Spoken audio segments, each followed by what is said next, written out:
Vamos lá, corrigir aqui o bimestral de anatomia humana. Questão 1, ela fala sobre o sentido do paladar. Então, o paladar, meu povo, identificação de sabores, a língua é o centro. Alguns livros defendem a ideia de que temos na língua regiões específicas para a identificação dos 4 sabores, que seria no caso doce, na ponta, depois salgado, depois o ácido, depois o amargo. Já temos obras que dizem que em qualquer canto, né, da língua nós temos papilas que fazem, não é, essa diferenciação do que diz respeito ao sabor. O que eu pergunto na questão? Para sentir o gosto dos alimentos, contamos com células sensoriais localizadas na boca, que estão agrupadas, chamadas de, vamos lá, botões gustativos. Os botões gustativos, eles pegam a informação daquele sabor, repassam ao nervo glossofaríngeo, encaminha até o encéfalo, o sistema nervoso nós vamos estudar posteriormente, e ocorre a interpretação daquele sabor, seja doce, salgado, ácido ou amargo. Não são botões receptores, corpúsculos de sabor, nem quimiorreceptores epiteliais, nem corpúsculos inguinais. Então, gabarito aí da primeira questão do nosso trabalho bimestral de anatomia, órgãos do sentido, letra C. Lembre-se que aqui a gente amplia o conhecimento, você já passou da 7ª série, então é um conteúdo cá para nós um pouquinho complicado. 2. Quando se menciona a cor dos olhos de uma pessoa, estamos fazendo ali uma referência a que parte do globo ocular.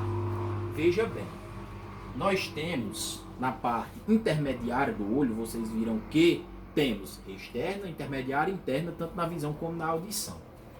Temos íris e pupila.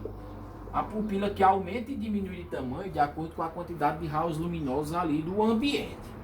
Então a íris é a coloração do olho e dentro da íris nós temos a pupila. Então a cor do olho da pessoa é a cor da sua íris.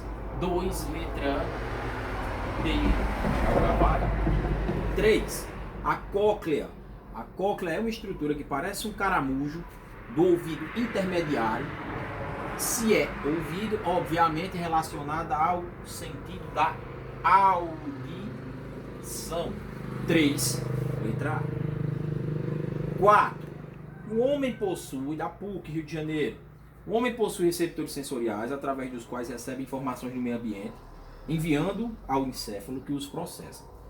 Cones e bastonetes, como cóclea e células ciliadas. Cones e bastonetes são células da retina. Já cóclea é uma estrutura voltada à audição. Então o gabarito aí seria o quê? Visão e audição na sequência que peço. Letra B, cone, visão, cóclea, audição. 5. Pequenos ossos encontrados na orelha média têm a função de transmitir as vibrações sonoras para... Vamos lá. Os pequenos ossos. A gente tem tímpano, que é fronteira externa intermediária, martelo, bigorna, estribo.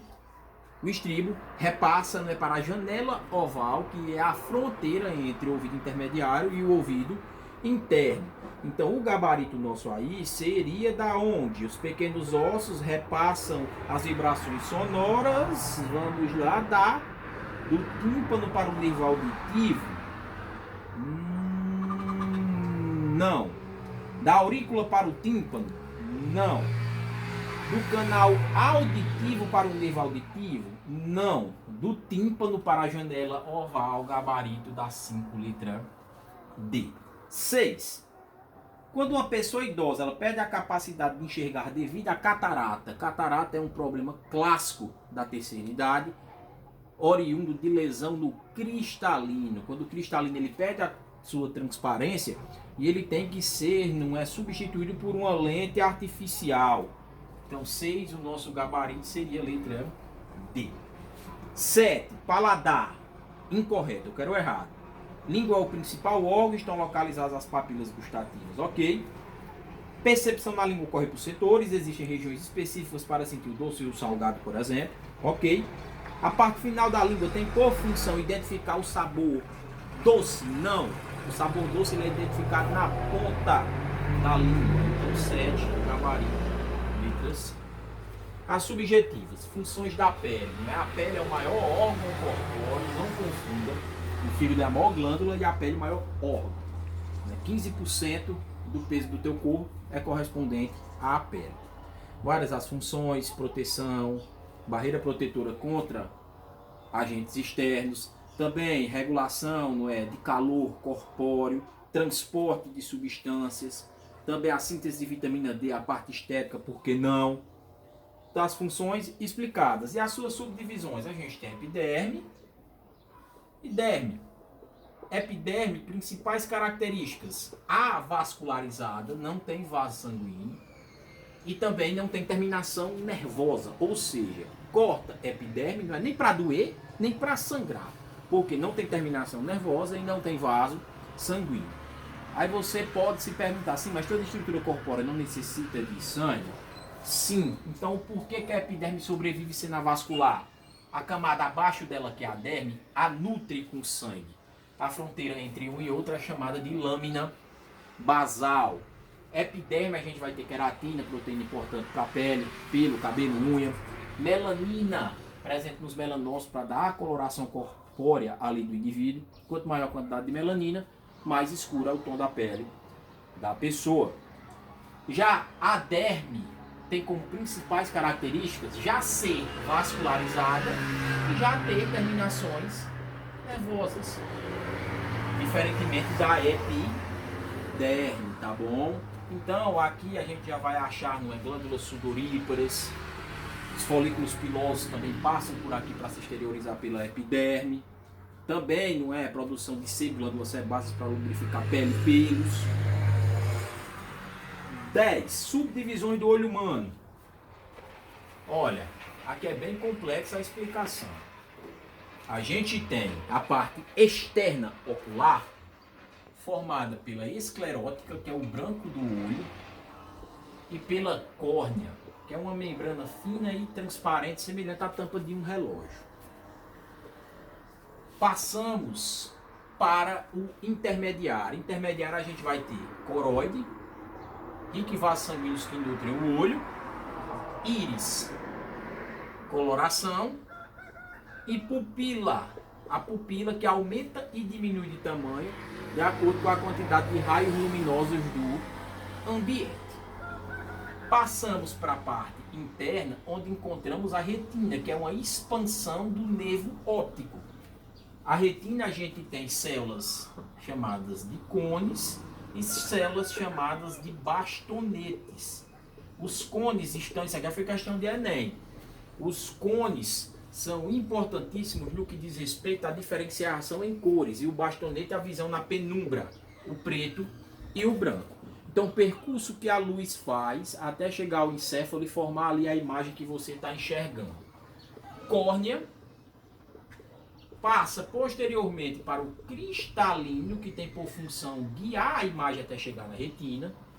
O humovítrio, que é um líquido que preenche o globo ocular, chegou na retina, que é uma expansão, não é, do nervo óptico, camada interna ocular, cone bastonete, nervo óptico e encéfalo, que vai, né, fazer a interpretação daquela imagem. Próxima questão. Eu respondi a 11, na verdade, né, da visão. Vamos agora 10, para a audição. Isso que eu falei aqui é da questão 11. A audição também é estudada semelhantemente à visão, com parte externa, parte intermediária e parte interna. A parte externa da audição a gente chama de pavilhão auditivo externo, responsável, né, pela produção de cerúmen, que é uma cera, função protetora e lubrificante. A fronteira entre a parte externa e a intermediária é dada pelo tímpano, que vibra de acordo, né, com a quantidade de som, semelhante a um tambor quando a gente bate. Passando para os menores ossinhos do corpo humano, martelo, bigorna e estribo.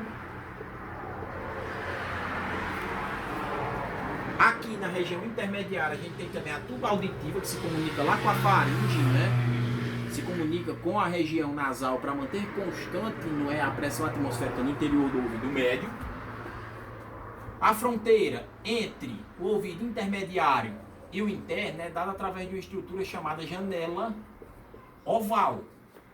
A janela oval repassa para a cóclea, que tem um líquido no seu interior que vibra, repassa para o nervo auditivo ou vestíbulo coclear, que leva ao encéfalo e ocorre a interpretação do som. Aqui a gente ainda tem um vestíbulo, mas o vestíbulo é mais voltado ao equilíbrio da pessoa e não à audição. Então, repetindo, pavilhão auditivo externo, passou para o tímpano, tímpano, martelo, bigorna, estribo, ossos do ouvido intermediário, estribo, janela oval, fronteira intermediária, interno, janela oval, cóclea, estrutura semelhante ao caramujo, nervo auditivo e encéfalo. A próxima questão eu peço para você não é falar da pupila. Veja bem, quando você está em um ambiente claro, o encéfalo entende que ali não há necessidade de entrar raios luminosos. Então a pupila que estava num tamanho maior diminui. Isso a gente chama de miose, contração da pupila. Quando você está em um ambiente escuro, já ocorre o raciocínio inverso. No ambiente escuro, o encéfalo interpreta que a pupila tem que aumentar de tamanho para facilitar a entrada de raios luminosos. Dilatação da pupila, chamo isso de midríase. E a última questão já respondi quando falei da sequência da visão. Os cones são células voltadas à diferenciação das cores e o bastonete é o preto e branco.